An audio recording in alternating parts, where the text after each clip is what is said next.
It's another beautiful day right here, and this is Outnumbered live on your screen. We are reaching you live and direct from the Federal Capital Territory, Abuja, Nigeria. My name is Ramsey Enoch, and I have Anthony Nwokolo this morning once again. Good morning, Anthony. Good morning, Ramsey. Good morning, Dorcas Asoba. Good morning, Ramsey. Good morning, Dorcas. It's good to have you. Anthony. I'm still being outnumbered this morning, but then there's no cause for alarm. All right, quickly, let's take you to the headlines that we have for the day as we get started with the nation's newspaper. And right above the header, EFCC to arraign Sirika, daughter, son-in-law for 4.135 billion naira fraud. Details on page 4 of the nation's newspaper. Troop pulled out of Okwama community. Page 4 is where that story is. Troops pull out of Okwama community. Resist Binance blackmail. U.S. mayor urges federal government. Details all in page 4. Then this one says it's actually the big story. Fubara lawmakers feud throws Rivers into turmoil. Just one right to that story. 3 pro-governor legislator elect speaker. All right, I take that again. 3 pro-governor legislators elect speaker. The second rider says the council chiefs.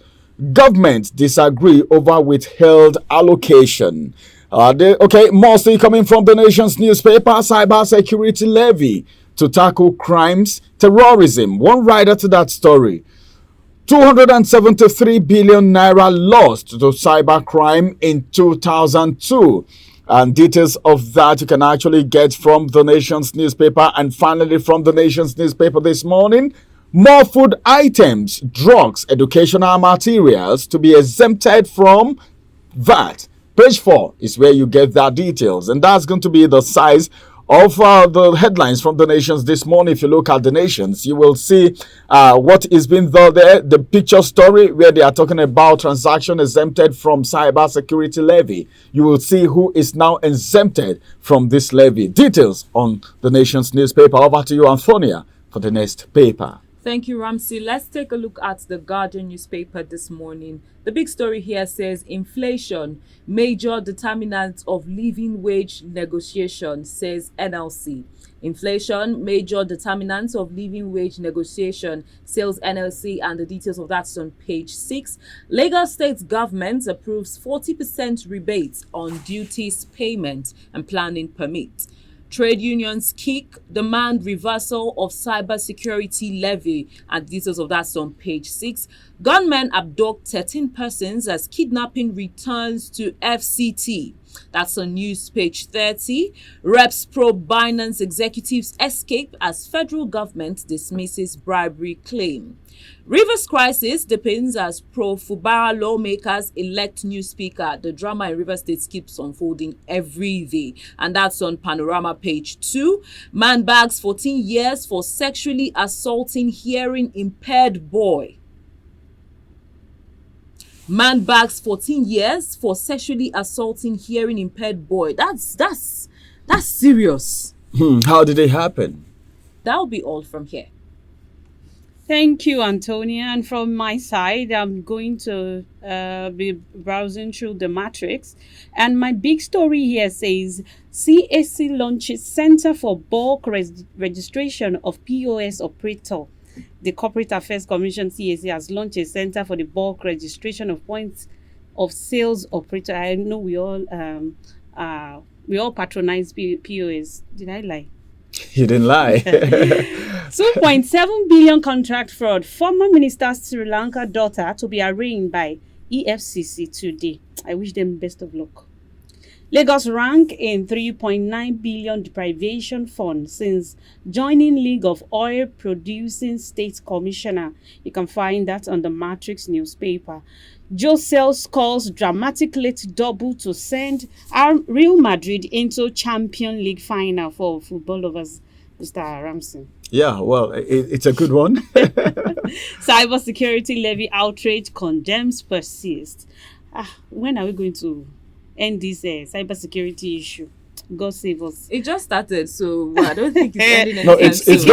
gonna be on A for a long while. ride, yeah. It You keeps know Nigeria, you know how coming it every day. happens. No, it was just Yesterday, there right? yesterday. It came A on lot, the news, yeah. yes, but a lot of people have been talking about The it. reaction is coming because Nigerians are going through so much, and someone is still coming up with some other things that will still draw money out of the little that Nigerians have. This morning they came up to say, well, this is the kind of transaction that will be attracting this levy. But then Nigerians seems not to be still satisfied with what they are saying. So on the whole, they should look into it. And like you said yesterday, it should Even be though they pegged. want to secure our cyberspace, because they said Can't if the it's government not, do that yeah, for the if it's not, citizenry? if it's not, that's the reason. I read a post on social media where they talked about Ponzi schemes like MMM and some other ones that have come on board and have carted away with Nigerians, hard-earned money of Nigerians. And they said it's because the cyberspace of Nigeria is porous. That's the reason a lot of these Ponzi schemes were able to infiltrate. And with this cybersecurity levy, they will be able to curb that. We do not know how, to what extent this will They help are going us. to do that. We actually need details Details, of this. yeah, And exactly. that's the To be reason done. it's bringing a lot of A reactions. lot of from reactions. Nigerians. Yeah. Even, in fact, a lot of threats coming. Serap was threatening CBN and also threatens yeah, Even Peter Obi strike. has also CUC is spoken. threatening to To go on strike. So a lot. Let's just see how it's going to happen at the end of the day. All right, Rep step down motion for suspension of cybersecurity levy, like I said. And finally, on my side, at last, military completely withdraw from Okwama community. You can see all of that in the Matrix newspaper. Thank you. Over to you, Ransom. Thank you very much, Dorcas, for those headlines. Let's quickly take you through the Vanguard newspaper, which is going to be the last paper for this morning's review. The kicker, I'm going straight to the big story. The kicker of the big story says Lagos Calabar Coastal Highway. That's the kicker. Then the big story says LP, PDP, Rep, Afenifere kick as Mahi battles Atiku. Mahi is the minister for roads and works, and he, the minister for works, and he has come out to say, well, this contract, the award of this contract, is being questioned by Atiku for some reasons, because Sheyi, the son of the president of the Federal Republic of Nigeria, is a member of the board to whom this contract has been awarded, and Atiku is coming out to say something is fishy there. I have some riders to that story. Atiku's criticism induced by political calculations. Umahi is the one saying that. LP asked Tinubu APC to come clean. That's another rider. We will ensure adequate funding. Nas is the one saying that. PDP condemns lies surrounding project. Then Afenifere wants project halted. All right. And the final rider says a follow due process. Rep Bamidele Salam tells federal government. That's the big story and details on page 5 of the Vanguard newspaper. And right here, cybersecurity levy will further pauperize Nigerians. TUC Obi Northern Coalition. 26 is page 26 is where you will get that details. Then finally, Naira depreciates further as dollar sales to BDCs wobble. Well, I don't know, but then we're happy that Naira was appreciating, but now it is depreciating again. What they did the first time that got the Naira appreciated, they should do it again. And this is going to be the size of the review for this morning. Newspaper review, of course. We will return after this break to bring you the big story, and we'll be talking about the registration of the point of sales operators. We will return after this break. Follow us on our social media handles at Oweleke TV. Visit our website at www.oweleke.tv for a thrilling journey. Oweleke TV, rising star at the fairground. Welcome back from that break at Nobasi Live on your screen on this beautiful day. Well, we say on return from the break, it's going to be time for us to bring to you the story about the registration of the point of sales operators. How do you feel when you heard about that? A lot has happened in the past where fraud is being perpetrated via this point of sale, the POS. And of course, if CBN is coming up to sell, the point of sales operators should get registered. I think it's not a bad one. It's actually something that a lot of people should accept, because Someone says something and said, there is a way this POS can be programmed, and there are ways that these ICT guys can program the POS so that the details, okay, they collect your bank details, and people use that for fraud.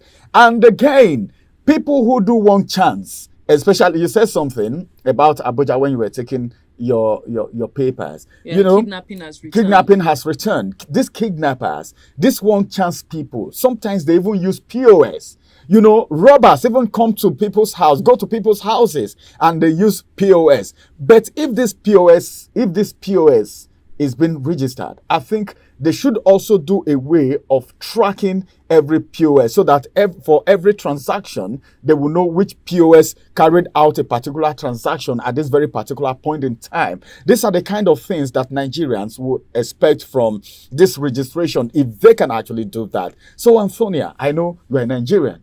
And you obviously, is it not obvious? And you use POS. What do you think about the operation of the point of sale operators as it has to do with the bank? Because you said something before we came up on air. So you can relate that now with the banking sector, the operations of the bank, and the operations of the POS operators. Which one did you... Okay, let me just ask you. Which one do you... the two of you now, which one do you normally patronize more? I use the POS often. Oh, POS. Yes. What about you? Till this morning, I still Oh use my POS. God. Often. My God. All right. Because if you check most of the ATMs, when you slot in your card, you do not get cash, and you have to. And the nearest POS person has cash. So what do? You're like, okay, maybe you want to withdraw 5,000 naira, it's 100 naira charge. I'm like, It's okay. Charge the accounts, and that's it. So basically, the registration of POS, like you mentioned, is going to aid in tracking the identities of whatever fraud cases. And because most times, most of all these fraudulent activities are carried out using the POS. Most people, for most fraudulent activities, they will not go into the banking hall and fill slip and all of that to carry all of that. It's something that is just done digitally once you just swipe the card. And recently, in this year, the Inspector General of Police actually banned POS use in police stations to show how far, because when policemen were carrying, having POS around, and yes, earlier this year he banned it. So this registration, you get to a checkpoint and they bring out POS. Oh my God! For you to slot in your card for their Roger. You can't say you don't have cash. I don't have cash. No, you can't say. Oh, Nigerians can take advantage of things. Yeah, but that's an aside. On the lighter note, anyway. Yeah. Looking at it, the registration is actually and they've also given them a timeline of 2 months. So with this, and I also feel that this registration also come before the POS is issued to an agent. Adequate registration is supposed to be done at the initial issuance. It's not after. How did the person even come in contact with it, or how did the person start making use of it if there was no registration done? You understand what I'm trying to say? If there was no registration done, how did the person even get in contact? So I feel all of this, there should be a database where all of these are tracked, and we don't hear stories of frauds happening here and there. Even if certain things like that will happen, because we know that some persons are gifted in those aspects, even though certain things like that, it will be very minimal. I think what CBN should do is they should work with the fintech companies, because every POS that has been given out is coming from a fintech company, probably. So some from other banks, other financial institutions, yeah. So what they should do is every POS that is not registered should be deactivated, because a lot of people have POS right now, and what they do is that they just go pay money and collect the POS and start operation. But after this registration, anyone that is not duly registered should be deactivated so that the person cannot go use it. So as it is right now, add your voice to the conversation. What do you think about this whole thing? I think for bank activities, POS has really helped in the safety of the bankers. I feel that since the emergence of POS, the banking as robbing banks has been a little bit on the lower side. It might be happening, but not as much as I believe POS has really done more good. Meaning banks don't have money anymore because of POS. Yeah. Another thing